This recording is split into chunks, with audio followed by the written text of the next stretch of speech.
Certo, pessoal? Nesse vídeo a gente vai conhecer mais a respeito de formulários. Já estou aqui com o meu navegador pronto, já estou rodando a minha extensão aqui, Live Server, no navegador. E a gente inicia os nossos formulários com a tag form. Quando eu selecionar a opção, o primeiro atributo que vai aparecer para a gente é o action, que seria a ação. Aqui a gente vai colocar o arquivo ou a URL que vai processar o nosso formulário. Para processar os formulários HTML, geralmente você vai utilizar uma linguagem de programação, que na maioria das vezes vai ser ou JavaScript ou PHP. Por enquanto eu vou manter esse atributo action vazio e vou ter que informar dentro da tag form alguns elementos interativos, que são os inputs. Eles são elementos que permitem o usuário inserir informações que, como eu disse anteriormente, vão ser processadas pelas linguagens de programação. O primeiro input que eu quero mostrar é o input text. Então eu vou começar aqui inserindo a tag input, vou selecionar a primeira opção e, por padrão, o VS Code já vai me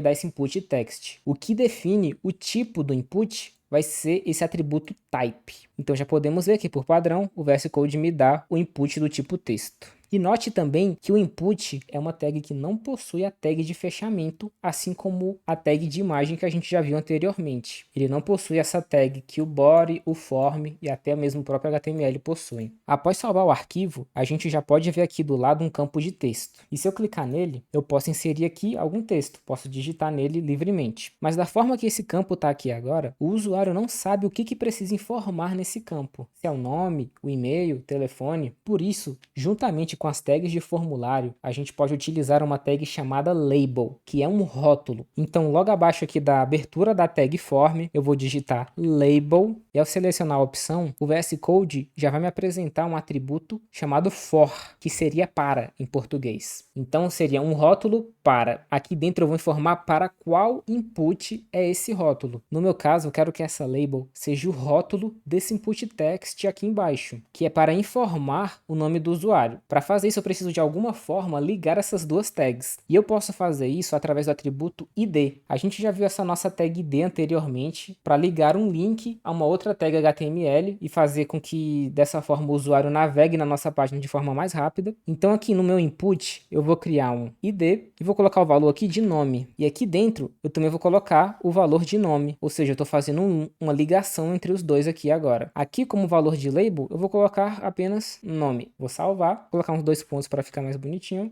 E agora a gente tem um significado aqui para o nosso campo. A gente sabe o que a gente precisa informar nele. Inclusive, perceba que se eu clicar no meu rótulo, o meu campo vai ter o foco para que o usuário possa informar os dados. Então, utilizar o label nos seus formulários é muito bom, porque também auxilia na acessibilidade dos seus campos de formulário. E você, com certeza, já precisou preencher algum formulário e algo que ele sempre tem é um botão para enviar as informações preenchidas. Para isso, a gente tem um tipo específico de input, que é o input submit. Aqui embaixo eu vou criar ele e eu posso utilizar a ajuda do VS Code para criar ele diretamente para mim. Eu posso começar digitando input, 2 pontos, submit. Veja que ele já me mostra uma opção e quando eu clicar nessa opção, ele já vai me dar aqui o input com o tipo submit. Entre essas tags input, na maior parte do tempo o que vai mudar vai ser o type dela, dependendo do elemento e do dado que você precisa coletar do usuário. Eu vou salvar esse arquivo e veja que aqui eu tenho um botão, mas perceba que ele possui um atributo value. E esse atributo, no caso de um input submit, vai servir para ser o rótulo do botão. Se eu salvo o arquivo, você já percebeu que no navegador,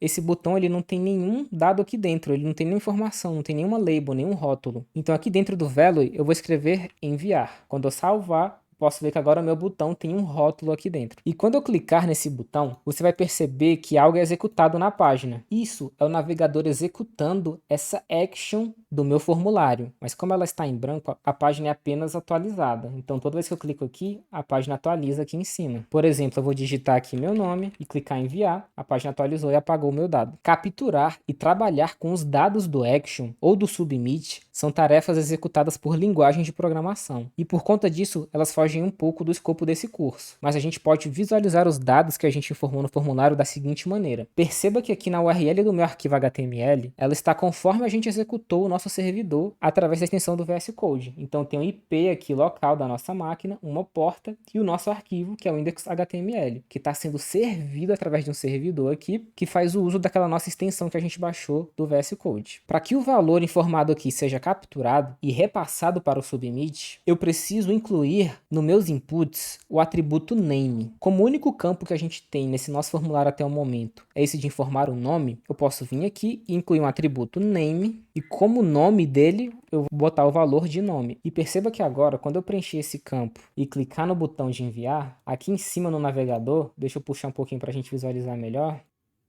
Aqui em cima na URL, a gente consegue visualizar o dado que eu informei naquele campo. E esse dado ele é chamado de query param, ou parâmetro de busca. Por exemplo, vamos aqui no Google e eu vou pesquisar aqui por HTML. E se você perceber aqui em cima, no endereço do meu site, ele possui aqui o endereço do Google e então ele tem um query param, que é chamado de Q. E o valor desse query param Q, desse parâmetro Q, é HTML. Além disso, a gente consegue perceber que tem diversos outros parâmetros sendo passados aqui também para o Google. Isso porque o Google provavelmente usa esses atributos por debaixo dos panos na sua linguagem de programação para fazer algum processamento. E perceba que os parâmetros eles são separados pelo e-comercial. Então aqui eu tenho o meu parâmetro Q com valor de HTML, tenho um e-comercial que separa o próximo parâmetro, que é esse daqui, SXSRF, com algum outro valor aqui. E assim por diante. Se a gente continuar aqui, provavelmente a gente vai ver que tem outros atributos sendo passados para o navegador, como por exemplo um atributo chamado source com o valor HP. Inclusive, se eu vier aqui nesse parâmetro Q e alterar o valor dele, ao invés de HTML eu trocar aqui para CSS, a gente vai perceber que a pesquisa foi refeita dessa vez utilizando o CSS como parâmetro. Tanto a pesquisa quanto a caixa de texto aqui alterou para o valor que eu coloquei aqui em cima. O valor desse atributo vai ser enviado para os servidores do Google, que vão processar e nos retornar essa informação. Voltando aqui ao nosso código, lembra que eu disse que o action pode ser tanto um arquivo da linguagem PHP quanto uma URL? Isso significa que é possível a gente enviar dados desse nosso formulário para o site do Google e fazer uma pesquisa diretamente. Como a gente já viu, o atributo que ele utiliza para fazer a busca é o atributo Q.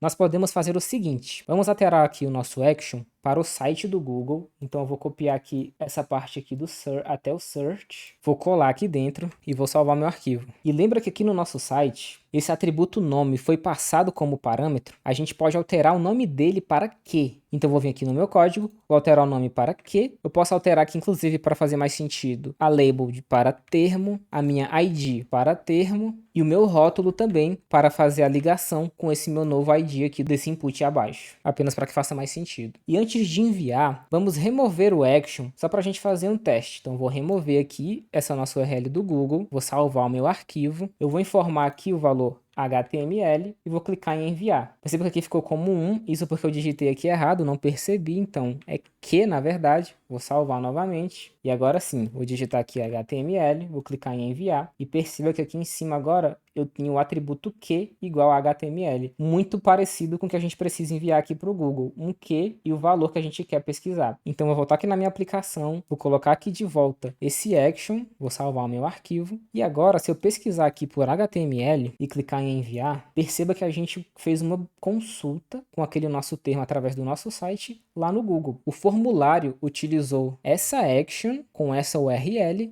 e enviou o nosso campo como um parâmetro para o Google. E de maneira muito parecida, você pode utilizar outras linguagens e seus próprios sites para processar os dados do seu formulário. Eu posso inclusive voltar aqui no nosso site e pesquisar por um outro termo, como por exemplo carro, e ele vai fazer a consulta para mim. Inclusive, quando você utiliza um formulário e tem um input do tipo submit, você não precisa clicar no botão. Com o foco aqui dentro de algum campo, você pode teclar o Enter no seu teclado e ele vai executar a ação daquele formulário. E antes de fechar essa aula, o formulário pode disparar essa ação através de dois métodos. O método get, que é o que a gente já está utilizando até agora e é o padrão do formulário, e o outro método nós podemos utilizar através do atributo method. Então aqui dentro da tag form, eu posso escrever aqui um outro atributo chamado method e podemos ver aqui nas opções o get, que é o padrão, e o post. O get já é o que a gente utiliza. Já o post, vou selecionar ele aqui, ele não vai passar as informações através da URL do seu site. Ele vai ser muito útil quando a gente tem diversas informações do usuário que a gente quer salvar, como senha, e-mail, CPF, dados um pouco mais sensíveis, enquanto o get vai ser mais utilizado para fazer buscas, como é o exemplo do Google. Se eu executar esse botão agora, vou